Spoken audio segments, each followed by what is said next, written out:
seguimos en Consentido Común, seguimos en CNN Radio Rosario. Hemos tocado en estos días el tema de Venezuela. Bueno, está en un particular conflicto con Argentina en este mismo minuto por la situación, en términos generales, por la distinta posición ideológica y como mínimo ideológica, digo, porque después, y por otro lado, nosotros tenemos en un país democrático y Venezuela no está pasando situaciones de persecución a opositores, bueno, todo lo que venimos hablando en todo este tiempo, pero digo, particularmente se ha puesto más complejo el tema porque en la Embajada Argentina hay 6 personas que están perseguidas por el gobierno de Maduro y están ahí en la Embajada Argentina y es una posición muy, muy incómoda, le han cortado la luz, bueno, todo lo que hemos venido conversando. Pero además se nota, por lo menos desde acá, y vamos a verificar ahora enseguida si esto es así o no, o estamos equivocados, se nota que el gobierno de Venezuela está perdiendo influencia sobre la población porque está endureciendo cada vez más todo este tipo de cosas, ¿no? Sacando leyes que por lo menos a nosotros nos parecen ridículas, persecutorias, bueno, y demás. Esto desde lo político. Desde lo económico también habría que revisar un poco cómo está Venezuela. Vamos a consultar todo esto con el profesor Pedro Benítez, que es profesor de Historia Económica en la Universidad Central de Venezuela y que va a conversar ahora con nosotros. ¿Cómo le va, Pedro? Buen día, mucho gusto. Marcelo Fernández. Hola, muy buenos días, un gusto estar con ustedes. Bueno, muchas gracias y igualmente gracias por el tiempo. Bueno, No, ustedes. más allá de lo político, yo hacía recién un repaso muy, muy, muy rápido y muy por arriba. Desde el punto de vista económico, ¿cómo está Venezuela hoy? Hemos estado viendo tiempo atrás eh, cómo se iba deteriorando la situación, pero nos ha concentrado más últimamente lo político que lo económico. ¿Nos podría contar, Pedro, por favor, cómo está la situación en Venezuela? Bueno, Venezuela es como una casa que fue totalmente destruida por un incendio, fue completamente arrasada. Ya el incendio se apagó, pero la casa quedó destruida.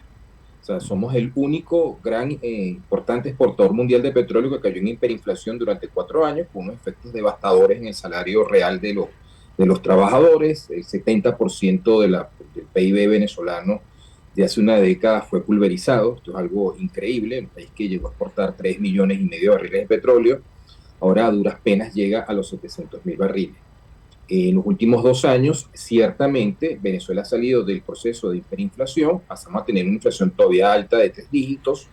Los primeros datos de este año que va corriendo es que probablemente Venezuela consolide esa situación de haber salido de la hiperinflación y ya los datos son mejores en esos términos. Se destruyeron a lo largo de los 25 años del chavismo 3 signos monetarios. Y este último cuarto, esta última moneda, bueno, los últimos meses, los últimos 12 meses, ha logrado una gran estabilidad con el dólar. Un hecho paradójico porque el gobierno culpa de todo lo que va mal en el país, las sanciones dictadas por el Departamento del Tesoro de los Estados Unidos contra la industria petrolera venezolana, y sin embargo, en el contexto de estas sanciones, es que el país ha logrado cierta estabilidad económica. Digo cierta, insisto eso, porque bueno, es un país que estaba, digamos, en el piso 6 del edificio, bajamos al sótano 7 y ahora estamos por el sótano 4. Es decir, ha habido una estabilización relativa, pero todavía una situación social muy mala, apagones eléctricos continuos, deterioro enorme de los servicios públicos. Bueno, la quinta parte de la población venezolana en los últimos 10 años se ha ido del país y mucha gente sigue pensando irse porque las condiciones para vivir son muy difíciles. Y en medio de eso, bueno, una burbuja que el régimen ha creado en algunas partes de Caracas, bueno, para dar una impresión de cierta normalidad, pero que va en totalmente contradicción con su prédica sobre el supuesto bloqueo norteamericano. Es una situación bastante delirante y que a veces cuesta explicar Ujú. hacia afuera. Pedro, yo decía que da la impresión de que el régimen va perdiendo apoyo, ha tenido algún apoyo más atrás en el camino, pero que lo ha perdido porque veo que está endureciendo mucho todas estas leyes persecutorias fundamentalmente y está empezando a hacer cosas groseramente raras con relación a lo que es una elección como la que van a tener el 28 de julio y a lo que es un país democrático, ya casi ni disimulan. ¿Esto es así o es una percepción equivocada? No, efectivamente es así. Maduro tiene perdidas las elecciones del 28 de julio, aún en las actuales condiciones.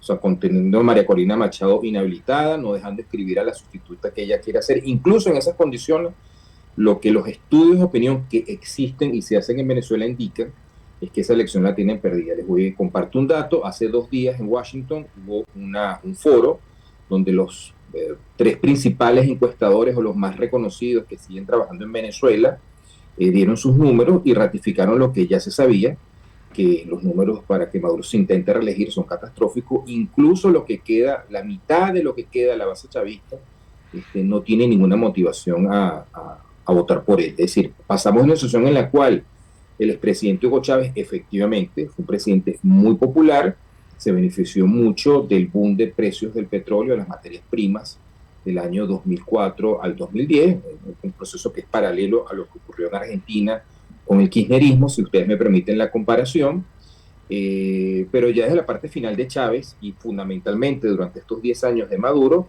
pues con la destrucción de la economía, con la migración masiva, pues todo ese apoyo popular se ha ido esfumando.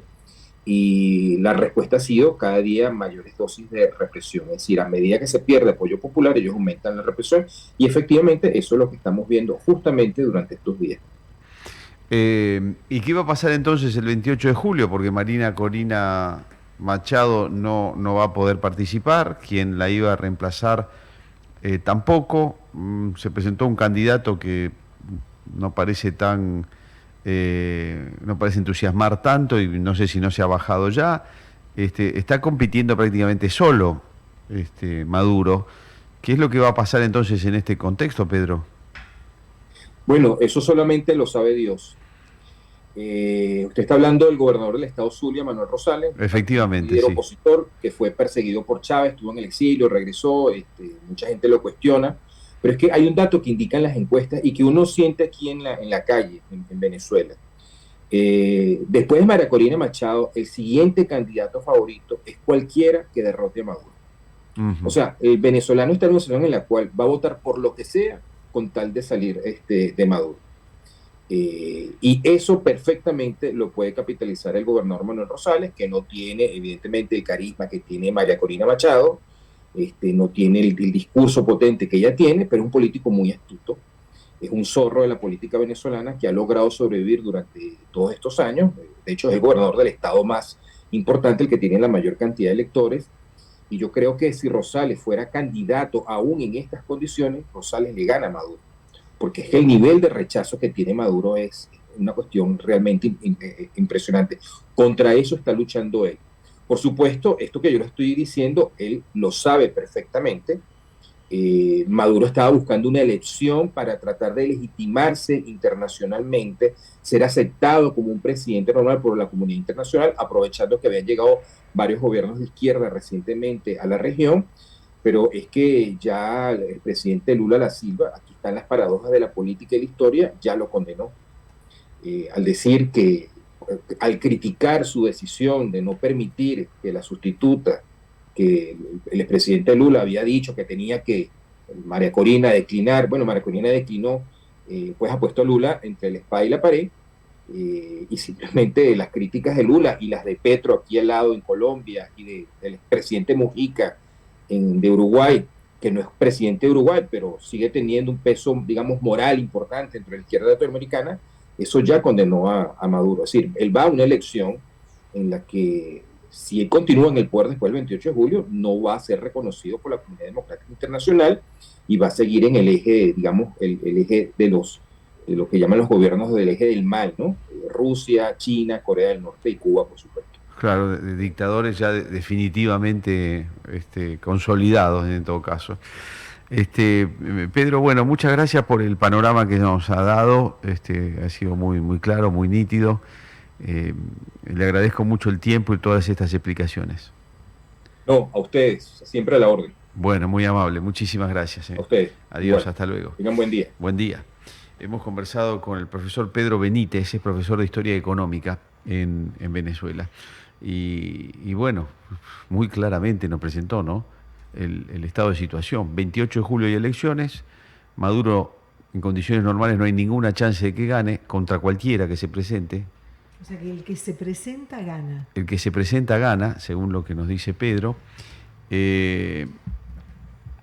Ahora en el camino puede pasar que suspenda las elecciones por piripipí, por cualquier cosa, puede pasar de que meta la mano en la lata y cambie arbitrariamente los resultados, puede pasar cualquier cosa porque tampoco parece posible que siendo un dictador como es, acepte un resultado en contra y diga, bueno muchachos, me voy. No va a suceder eso. Así que, bueno, cuando le preguntábamos un poco sobre esto, justamente decía, solo Dios sabe lo que puede pasar.